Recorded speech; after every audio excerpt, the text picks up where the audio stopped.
Pada tahun 2012 ada seorang ibu yang bisa-bisanya melepas buah hatinya kepada seorang laki-laki untuk imbalan uang senilai 3 juta rupiah.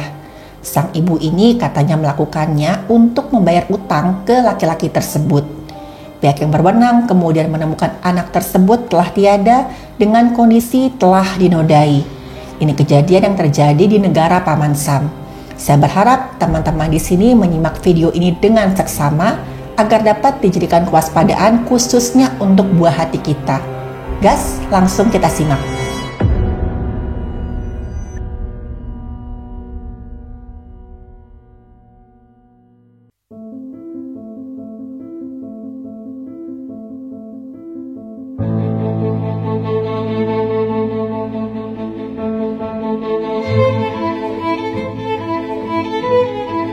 Halo, saya Dr. Stefani. Saya seorang dokter spesialis forensik dan saya melihat apa yang tidak semua orang lihat. Sekitar pukul 6 pagi ada seorang perempuan namanya Antoinette usia 30 tahun dengan panik, dengan gemetaran dia datang ke kamar adiknya Brenda 28 tahun yang kebetulan memang satu rumah dengan Antoinette. Antoinette ini sambil setengah menangis dia berkata ke Brenda kalau anaknya yang perempuan namanya Sania 5 tahun itu tiba-tiba saja menghilang. Gak ada di rumah, dicari kemana-mana, gak ketemu. Si Antoinette ini mengira kalau Sania hilang dibawa oleh orang yang tidak bertanggung jawab. Brenda ini merasa prihatin sama kakaknya. Karena bagaimanapun si Sania ini kan keponakannya. Mereka tinggal serumah pula. Sehari-hari ya Brenda kadang ngajak Sania main, dikasih makan. Ya sedikit banyak Brenda ini menganggap si Sania ini juga anaknya sendiri. Kemudian setelah itu si Brenda itu dengan cekatan dia ingin menelpon pihak yang berwajib. Tapi anehnya waktu si Brenda ini bilang ayo kita telepon pihak yang berwajib supaya nanti mereka cari di mana keberadaan Sania. Si Antoinette ini malah ragu-ragu. Dia bilang jangan telepon pihak yang berwajib dulu.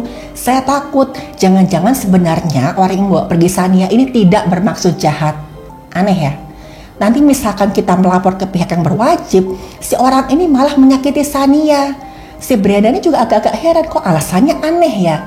Dan akhirnya si Brenda ini coba untuk meyakinkan si Antoinette. Perlu waktu sekitar 1 jam sampai akhirnya Brenda berhasil meyakinkan Antoinette untuk melapor ke pihak yang berwajib. Pihak yang berwajib kemudian melakukan pencarian sesegera mungkin. Dan setelah dilakukan pencarian ke berbagai tempat, akhirnya pihak yang berwajib mendapatkan satu informasi yang jujur aja membuat mereka langsung yakin ini ada yang gak beres. Sania diketahui berada di sebuah hotel terdekat bersama seorang laki-laki dewasa beberapa jam yang lalu. Dari informasi yang didapatkan oleh pihak hotel katanya, si laki-laki ini datang dengan bawa seorang anak kecil dengan ciri-ciri sama seperti ciri-cirinya Sania. Si laki-laki dia mengaku kalau Sania ini itu anak perempuannya. Dan mereka itu dalam perjalanan keluar kota untuk ketemu salah seorang anggota keluarga mereka. Terus si laki-laki ini bilang, saya merasa kecapean nih, akhirnya saya sama anak saya ini perlu tempat buat menginap. Ini makin yakin nih ada yang gak beres dan temuan ini dikonfirmasi dengan CCTV di hotel tersebut. Dan keesokan harinya pihak yang berwajib langsung menginformasikan pemberitahuan anak hilang ke beberapa wilayah di Amerika Serikat. Nah setelah beberapa jam kemudian untungnya pihak yang berwajib sudah mendapatkan identitas pria yang membawa pergi Sania. Pria tersebut bernama Mario usia 30 tahun dan setelah dikonfirmasi oleh pihak hotel memang Mario sempat menyewa kamar selama 1 malam di hotel tersebut. Dan dialah orang terakhir yang kelihatan bersama-sama dengan Sania dalam keadaan Sania ini masih hidup. Rekaman CCTV di hotel menunjukkan si Mario ini sempat membawa Sania digendong dengan dibungkus pakai selimut masuk ke dalam lift hotel lalu mereka pergi. Setelah dilakukan investigasi lebih dalam, keanehan-keanehan mulai muncul. Karena saat itu penyidikan yang lebih dalam menunjukkan kalau ternyata Mario ini adalah mantan pacarnya Brenda. Pihak yang berwajib kemudian langsung memanggil Antoinette dan Brenda untuk dimintai keterangan. Sekali ini mereka berdua diinterogasi dalam keadaan terpisah. Mereka menjawab pertanyaan-pertanyaan, ada jawaban antara Antoinette sama Brenda ini dicocokkan. Dan pada akhirnya setelah melewati interogasi selama berjam-jam, Antoinette pun mengaku kalau memang si Sania ini tidak dibawa pergi oleh Mario, melainkan si Antoinette ini sudah menyerahkan Sania ke Mario. Tujuannya apa? Tujuannya untuk membayar hutangnya kepada Mario. Si Antoinette punya utang ke Mario sebesar 200 dolar Amerika, atau kok dirupiahkan itu sekitar 3 juta rupiah. Untuk uang segitu, Antoinette tega menyerahkan Shania ke Mario. Untuk uang dengan jumlah segitu, Antoinette sampai hati menyerahkan buah hatinya tadi ke Mario. Tapi di sisi lain, si Brenda ini sama sekali nggak tahu tentang kesepakatan antara Antoinette dan Mario. Nah, lewat keterangan Antoinette dan identitas pelaku yang sudah diketahui, pihak yang berwajib kemudian langsung memperdalam investigasi. Karena mereka tahu ini nggak main-main dan mereka berpacu dengan waktu untuk keselamatan Shania. Ini sudah melibatkan anak yang di bawah umur yang masih kecil dan juga utang uang. Mereka udah tahu nih kalau mereka harus cepatnya menemukan Shania. Pencarian Shania ini dilakukan secara besar-besaran, melibatkan gabungan pihak yang berwajib. Titik terang kemudian datang ketika salah satu unit anjing pelacak menemukan tubuh anak kecil yang sudah tidak bernafas di dekat tumpukan daging yang sudah berbau busuk. Tubuh anak kecil tersebut ditemukan di dekat hutan dekat jalan raya. Dan setelah diidentifikasi ternyata benar bahwa anak kecil yang sudah tidak bernafas tersebut adalah Shania.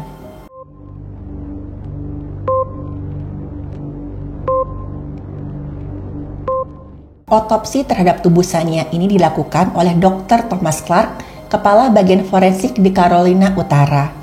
Dan waktu dilakukan pemeriksaan didapatkan pada pipi kirinya Shania ini ada luka memar yang polanya itu seperti ujung-ujung jari. Dan waktu Dr. Thomas memeriksa bagian alat vital Shania didapatkan ada luka lecet di bagian pangkal paha kiri dan kanan. Dan waktu dites bagian dalamnya, selaput darahnya Shania ini sudah hilang, sudah nggak ada. Ditemukan juga ada lecet di bibir alat vital. Dr. Thomas juga menemukan ada rambut di sekitar alat kelaminnya si Shania. Rambutnya itu tebal, melengkung, dan strukturnya lebih kasar daripada rambut kepala. Pada saat diperiksa di bawah mikroskop, bagian kutikula atau bagian luarnya rambut itu lebih tebal.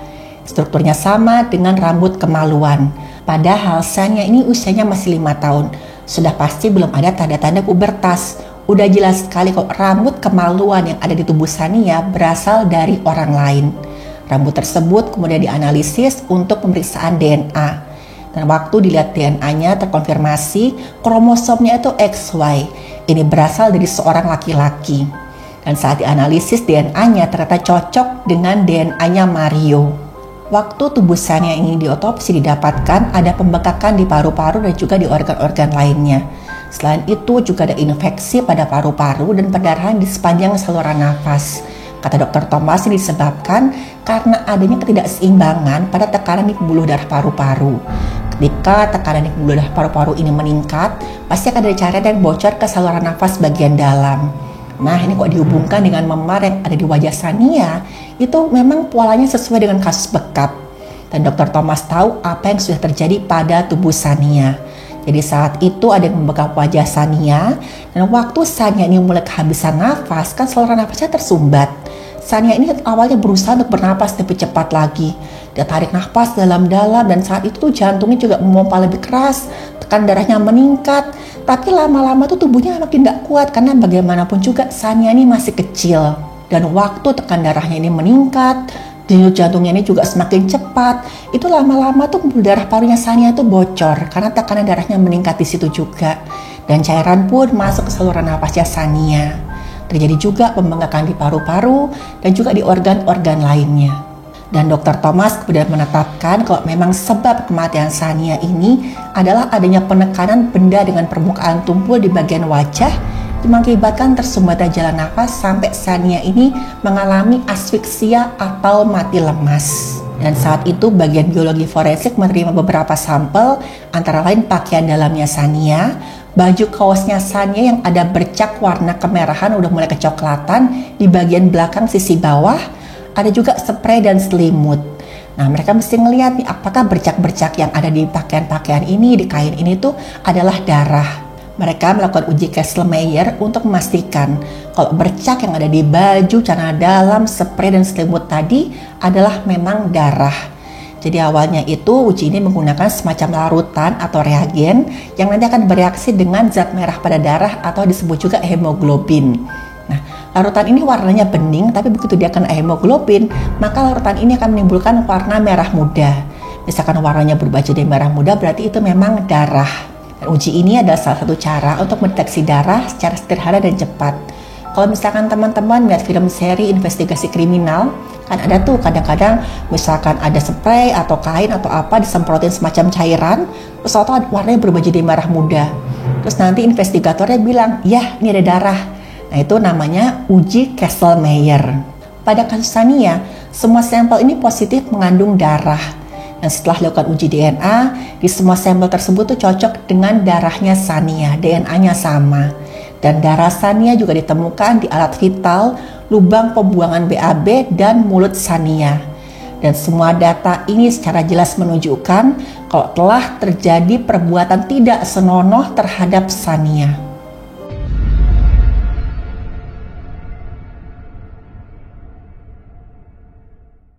Berkat kesigapan pihak yang berwajib, akhirnya Mario berhasil dibekuk. Setelah melakukan serangkaian pencarian, Mario berhasil ditemukan dan di depan pihak yang berwajib, Mario mengakui semua perbuatannya tanpa perlawanan sedikit pun. Mario mengatakan bahwa pada saat dia diinterogasi secara intens oleh pihak yang berwajib, dia bilang memang dia sudah melakukan serangkaian hal-hal keji pada Shania. Mario ini awalnya bawa Shania ke hotel untuk kemudian dimanfaatkan secara tidak senonoh. Setelah melakukan hal-hal tidak senonoh pada Shania, Mario kemudian membuat Shania bernafas untuk terakhir kalinya dengan melakukan serangkaian hal-hal mengerikan pada Shania. Fakta-fakta yang kemudian terungkap setelahnya itu nggak kalah mengejutkan. Karena saat itu terungkap bahwa Antoinette memang berhutang pada Mario akibat gaya hidupnya yang membuat si Antoinette sempat menjadi tunawisma. Jadi waktu itu si Antoinette ini memang gaya hidupnya tinggi. Dia kemudian kehabisan uang dan terpaksa berhutang pada Mario. Nah setelah berhutang sama Mario ini pun Antoinette masih kehabisan uang juga. Akhirnya terpaksa Antoinette tinggal di rumahnya Brenda. Dan akibat gaya hidupnya ini Antoinette stres sampai psikologisnya terganggu. Dan ternyata terungkap kalau Antoinette ini sering sekali melampiaskan rasa marah, rasa frustasinya pada Shania. Dan waktu Mario menagih hutangnya ke Antoinette, untuk membayar hutangnya, Antoinette dengan pasrah dia menyerahkan Shania ini ke Mario untuk kemudian dieksploitasi. Saat persidangan, Antoinette mengaku kalau dia tuh sama sekali nggak menyangka kalau Mario akan membuat Shania kecil menghembuskan nafasnya untuk terakhir kalinya. Di persidangan sambil menangis, Antoinette mengaku kok dia tuh nggak menyangka Mario akan melakukan hal-hal seperti itu. Antoinette mengira si Mario ini hanya akan memuaskan gairahnya pada Shania. Dan pada akhirnya Antoinette dijatuhi hukuman 17 tahun penjara. Karena saat itu Antoinette dianggap sebagai komplotan dari Mario. Dan terungkap lagi nih satu fakta yang mengejutkan. Dan waktu Antoinette di penjara terungkaplah satu fakta lagi yang lebih mengejutkan. Antoinette dalam keadaan hamil entah itu anak siapa. Dan karena memang Antoinette ini dinilai tidak bisa bertanggung jawab sebagai orang tua, bayi Antoinette ini begitu dilahirkan langsung diberikan ke panti asuhan. Nah saat itu Mario mendapatkan hukuman yang sangat berat, yaitu hukuman kursi listrik. Kasus Shania ini mendapatkan empati dari banyak orang. Salah satunya seorang pembasket terkenal yaitu Shaquille O'Neal. Shaquille O'Neal ini begitu tersentuh dan juga merasa sedih dengan apa yang dialami oleh Shania. Anak sekecil itu loh harus mengalami serangkaian hal-hal yang mengerikan. Shania tiada dalam keadaan menanggung trauma yang sangat mendalam. Dia merasa sakit, dia merasa takut. Dan gara-gara ini akhirnya Shaquille O'Neal membuatkan pemakaman khusus semacam penghormatan untuk Shania. Dia berharap tidak ada lagi anak-anak harus menerima kekerasan seperti yang dialami oleh Shania. Salut, respect, dan hormat saya untuk Shaquille O'Neal. Dari kasus yang menimpa Shania di atas dapat disimpulkan kalau manusia memang makhluk yang paling kejam.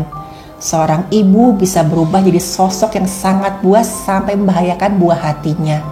Oleh karena itu, dalam menjadi orang tua bukan cuma harus siap secara tenaga, tapi juga secara mental atau psikologis. Sekali lagi, saya tidak bosan mengingatkan dan menyerukan stop kekerasan terhadap anak-anak. Saya Dr. Stephanie. Sampai ketemu di episode berikutnya. Terima kasih sudah menonton video saya. Silahkan like, share, dan subscribe.